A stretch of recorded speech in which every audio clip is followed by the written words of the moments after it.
नमस्ते किसान भाइयों, आज बात करेंगे टेकिला के बारे में, जो घरडा कंपनी का खरपतवारनाशक है, जिसका इस्तेमाल किसान भाई धान की फसल में सिकड़ी और चौड़ी पत्तियों को मारने के लिए इसका इस्तेमाल किया जाता है।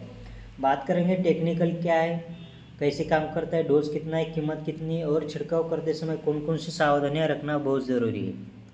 बात करेंगे टेक्निकल से। इसमें जो टेक्निकल आता है 20 पैरीबैग सोडियम 10%, जो आपको एसी फॉर्म में मिलता है।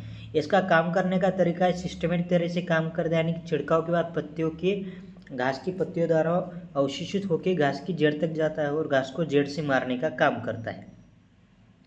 इसके इस्तेमाल से जंगली चोलाई, भुंगराज, बथुआ, सावा, गाजर घास, मोथा, बड़ी चिनियारी, लाल सावा, केना, मकड़ा घास आदि घास पूरी तरह से जल जाती है। लेकिन हम इसके साथ दूसरा कॉम्बिनेशन मिलाए, जैसे कि मेटसल्फुरान या क्लोरोमेरान, तो बहुत ही अच्छा रिजल्ट आएगा। जब सीधी बुआई या रोपाई के बाद हम इसका 10-12 दिनों में इस्तेमाल कर सकते हैं। इस्तेमाल करते वक्त हमारे धान की फसल में घास, सकड़िया, चौड़ी पत्ती होगी वो 4-5 पत्तियों पर होनी चाहिए। बड़ी होगी तो वो पूरी तरह से नहीं जाएगी।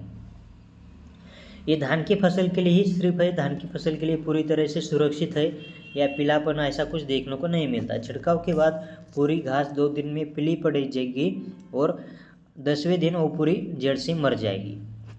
डोज की बात करें तो इसका डोज है 100 मिली प्रति एकड़ का, और कीमत की बात करें तो आपको 100 मिली का पैक लगभग मार्केट में 500 तक मिल जाएगा। 100 मिली का पैक आपको 150 लीटर पानी में अच्छी तरह से घोलकर 1 एकड़ में इसका छिड़काव करना है। रिजल्ट की बात करें तो छिड़काव के बाद आपको 10 दिनों में पूरा आपको रिजल्ट आएगा, पूरा घास जड़ से मर जाएगा। जब छिड़काव करने वाले हो तो मिट्टी में हल्की सी नमी होनी चाहिए। छिड़काव करने के बाद फसल में कम से कम 4 या 5 सेंटीमीटर का वाटर मेंटेन पानी 4-5 दिन के लिए रखना है। फ्लैट फैन नोजल का इस्तेमाल कीजिए, और साथ ही साथ इसके इस्तेमाल से जल्दी हमारा घास मरेगा और लंबे समय तक हमारी फसल में कोई भी घास देखने को नहीं मिलेगा। बहुत अच्छा खरपतवारनाशक है, कम दाम में अच्छा रिजल्ट देगा, धान के लिए सुरक्षित है, घास भी मारेगा। तो आप इसके साथ दूसरा भी कोई भी खरपतवार मिलाकर छिड़काव करेंगे तो आपको बहुत अच्छा रिजल्ट आएगा। धन्यवाद। आप जय किसान चैनल पर नए हो तो लाइक शेयर सब्सक्राइब कीजिएगा। जय किसान चैनल को थैंक यू।